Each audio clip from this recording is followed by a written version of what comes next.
Welcome to the deep dive. Today, we're going on what might just be the most important journey in modern biology. We're mapping the fundamental rules of heredity. We are. And to do that, you have to go back to the source, to the brilliant foundational work of an Austrian monk named Gregor Mendel. That's our mission today. We're going to dive into the source material to quickly master the laws of inheritance, get a grip on the probability that governs them. And then see how nature loves to add layers of complexity. And finally, how it all applies to, us. Human traits and diseases. We'll break it all down into 4 parts, starting right at the beginning. With Mendel, a garden, and a deceptively simple plant, the pea. A truly brilliant choice of experiment. Okay, so let's unpack that. Why peas? What made them so special? Well, Mendel was a master experimentalist. He chose peas for 3 really great reasons. They grow fast, short generation time, they make a ton of offspring. And the big one, he could control their mating completely. Exactly. You could snip off the stamens to prevent self-pollination and then, act like a bee himself, transferring pollen from one specific plant to another. That level of control was just unheard of. So that let him establish his starting line, what the material calls true breeding plants. Right, and let's quickly define our terms here because they're important. A character is a heritable feature. Think flower color. A trait is the specific version, so purple or white. And true breeding just means if you let a purple plant self-pollinate, you always get purple-flowered offspring, generation after generation. Perfect. So he takes these true breeding parents, the pea generation, say, a purple one and a white one, and he crosses them. The kids are the F1 generation. And this is where everything changes. The old idea was a blending hypothesis, like mixing paint. So you'd expect, what, a light purple flower? You'd think so, but that's not what happened. Not at all. In that F1 generation, every single offspring had purple flowers. The white trait, it just seemed to have vanished. Whoa. So no blending at all? None, which immediately called that whole idea into question. But wait, if the white trait was really gone, then when those F1 plants reproduced, you'd only get purple flowers in the next generation too, right? That's the logical next step. So Mendel let the F1 hybrids self-pollinate, and in that next generation, the F2 generation, the white trait popped right back up. It reappeared, and in this incredibly consistent pattern, for every 1 white flower, there were roughly 3 purple flowers, a 3-to-1 ratio. And that ratio is the whole key, isn't it? It means the heritable factors, what we call genes and alleles, they have to be discrete things. The white factor wasn't blended away, it was just hiding. Exactly, it was just being masked. And that 3-to-1 ratio is what forced him to develop his model. It has 4 main ideas. First, those alternate versions of a gene you mentioned, alleles. Okay. Second, you get 2 alleles for each character, 1 from each parent. Makes sense since we're diploid organisms. Third is the idea of dominant and recessive. If the 2 alleles are different, the dominant one, we use a capital P for purple, is the one you see. The recessive one, lowercase p for white, is hidden. And the 4th concept is the big one, his first law. The law of segregation. It just means that the 2 alleles an individual get separated, they segregate when they make gametes, their egg or sperm. So each gamete only gets 1 copy, P or P. It's a 50-50 shot. It's basically a random shuffle, and we can actually see how that shuffle works if we draw it out in what we call a Punnett square. Right. If you cross 2 of those F1 heterozygotes, so a PP times a PP, you can visualize the outcome. You see how the random combination of P and P gametes gives you 1/4 PP, 2/4 PP, and 1/4 PP. That's the 1 to 2 to 1 genotypic ratio. But since both PP and P plants have purple flowers, you get that 3-to-1 phenotypic ratio, the 3 purple to 1 white that Mendel actually saw in his garden. And just to lock in the vocab, if you have identical alleles like PP or PP, you're a homozygote. If they're different, like PP, you're a heterozygote. So the appearance is the phenotype, and the actual genetic code is the genotype. Okay. Now, this led to a really practical technique, the test cross. If you're looking at a purple flower, you don't know its genotype just by laying it. It could be PP or PP. Right. Phenotype doesn't always reveal genotype, so how do you use a test cross to solve the mystery? You cross your mystery purple plant with a plant, is homozygous recessive, a white one, PP. That white plant can only give a P allele, so it acts like a clean slate. Ah, I see. So any variation in the offspring has to be coming from the mystery parent. Precisely. If all the offspring are purple, your mystery plant must have been PP. If you get a mix of half purple and half white, well, your mystery plant had to be PP. It's just an elegant piece of biological detective work. Okay, so that's one character, the law of segregation. But what about two characters? Does flower color have anything to do with, say, seed shape? That was his next question. To answer it, he used a dihybrid cross, tracking two things at once. Seed color yellow versus green, and seed shape round versus wrinkled. He starts with true breeding parents again, so yellow round crossed with green wrinkled. And the F1 kids are. All dihybrids. Yayar are. All yellow and round. Okay, but when those plants self-pollinate, that's the crucial experiment. It is. And what he saw were brand new combinations. He didn't just get the parental types. He also got green round seeds and yellow wrinkled seeds. So they weren't inherited as a package deal. Not at all. They appeared in a very specific 9:3 to 3:1 ratio. And this proved his second great principle, the law of independent assortment. Which basically says the gene for seed color sorts itself into gametes completely independently of what the gene for seed shape is doing. You've got it. Each pair of alleles segregates independently of every other pair. Now, the key caveat here is that this applies to genes on different chromosomes. They're not physically linked, so they can be shuffled independently. So heredity is governed by these laws of, well, of chance. It's not just biology, it's math. It's probability. It is absolutely statistics. Allele, segregation, fertilization, these are random events, just like tossing a coin or rolling a die. And to predict what might happen in more complicated crosses, we can use two key rules of probability. The first one is the multiplication rule. Right, the AND rule. It's for finding the probability of two independent events both happening. So what's the chance of getting a homozygous recessive offspring, R? Well, you need an R from the egg, which is a 1 in 2 chance, and an R from the sperm, another 1 in 2 chance. So you multiply them. 12 times 12 is 14. Exactly. Then you have the addition rule. This is the OR rule. For when there's more than one way to get the same result. Correct. So what's the probability of getting a heterozygote offspring, RR?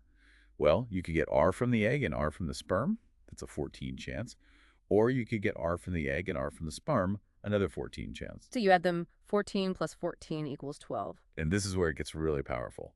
For a complex cross with 3 traits, a trihybrid cross, you'd need a Punnett square with 64 boxes. It's a nightmare. But with these rules, you can just treat each gene separately and then multiply the results. It's a huge shortcut. A massive time saver. It works because of that law of independent assortment. Okay, so we have Mendel's beautiful, simple rules, but as always in biology, things get messier. Right. They almost always do. The relationship between alleles isn't always a straightforward dominant recessive situation. Right, like when you cross a red snapdragon with a white one and you get pink offspring. That's incomplete dominance. The heterozygote phenotype is somewhere in between the two parents. The law of segregation is still at work, but the F2 phenotypic ratio becomes 1 red to 2 pink to 1 white. It mirrors the genotypic ratio. And then there's codominance. Which is different. In codominance, both alleles show up in the phenotype separately. The classic example is the human MN blood group. If you're heterozygous, your cells make both M and N molecules. They're co-starring. Huh. So one isn't stronger than the other. No, and here's a really critical idea. The very definition of dominance depends on what level you're looking at. The example to use here is Tay-Sachs disease. Wait, what do you mean it depends on how you look? Okay, so at the organismal level, looking at a person, Tay-Sachs is recessive. You only get the devastating disease if you have 2 copies of the allele. Right. But if you zoom in to the biochemical level and measure the enzyme activity in a heterozygote carrier, they have an intermediate level. That looks like incomplete dominance. Oh, I see. And if you zoom in even more. To the molecular level, their cells are producing equal amounts of the functional enzyme and the non-functional enzyme. That's codominance. It all depends on your frame of reference. That's wild. Okay, so what else complicates the picture? Well, for most genes, there aren't just 2 alleles in the population. There can be many. That's multiple alleles. Like the ABO blood group system, you have 3 alleles, IA, IB, and I, that create the 4 blood types. Exactly. And that system also involves codominance, since the A and B are codominant. Then you have pleiotropy, which is where one single gene can affect a whole bunch of different traits. I always think of disorders like cystic fibrosis or sickle cell disease.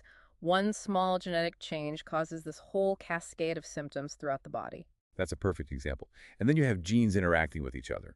The first case is epistasis. Where one gene can basically turn another gene on or off. Essentially, yes. It masks or modifies the expression of a gene at a different spot. The Labrador Retriever coat color is the textbook case. You have one gene for black versus brown pigment. The weeb gene. Right? But then you have a second gene, the E gene, that controls whether any pigment gets deposited in the fur at all.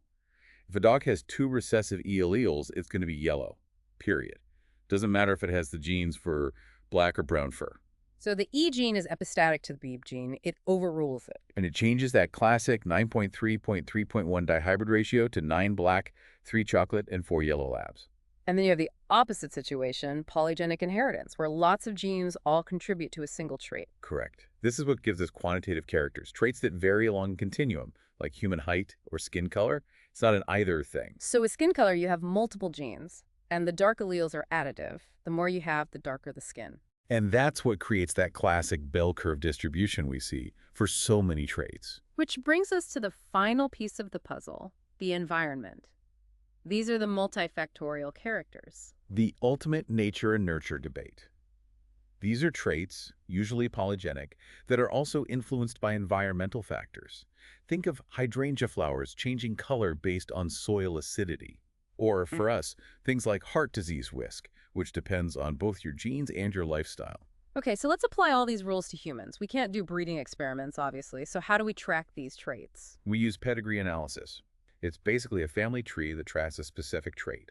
By looking at the patterns across generations, we can deduce if a trait is dominant or recessive. So if two parents who have a trait, like a widow's peak, have a child who doesn't have it, the trait has to be dominant. It has to be. The parents must have been heterozygotes, each carrying that hidden recessive allele for a straight hairline. Pedigrees are all about deduction. Now, when we look at the most serious genetic disorders, the majority of them are recessively inherited. That's right. They only show up in homozygous individuals. The heterozygotes, AA, are phenotypically normal, but they are carriers of the allele. We're talking about conditions like cystic fibrosis. Or sickle cell disease, which is caused by just a single amino acid substitution in the hemoglobin protein. And the sickle cell story is a fascinating example of evolution in action. The allele is so common in people of African descent because being a carrier, having this sickle cell trait, actually gives you protection against malaria. It's a huge selective advantage in those regions. A perfect example of how a harmful allele can persist in a population because of a heterozygote advantage. Now, what about dominantly inherited disorders? They're generally rarer. Some are relatively harmless, like achondroplasia, a form of dwarfism. But a lethal dominant allele is usually flushed out of the population quickly, unless its symptoms don't show up until later in life. Exactly, like Huntington's disease. It's a devastating degenerative neurological disease, but the symptoms typically don't begin until age 35 to 45. After many people have already had children. Tragically, yes, which means they have a 50% chance of having passed that lethal allele on to each child before they even knew they had it. And this is where genetic counseling becomes so critical. Counselors use these Mendelian probability rules every single day to help families understand their risk. Absolutely.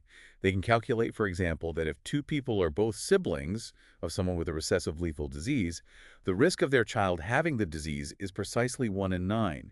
It's applied Mendelian math. And today we have tests. We can do carrier screening for adults, and there are fetal diagnostic tests like amniocentesis or CVS. And just as important, newborn screening.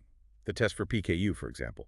It's a metabolic disorder, but if you catch it at birth and put the baby on a special diet, you can prevent all of the severe consequences. It's genetics in practice, saving lives. It really has come full circle, from Mendel counting peas to being able to prevent a genetic disease with a simple test and a diet. It really shows how robust and universal Mendel's laws are.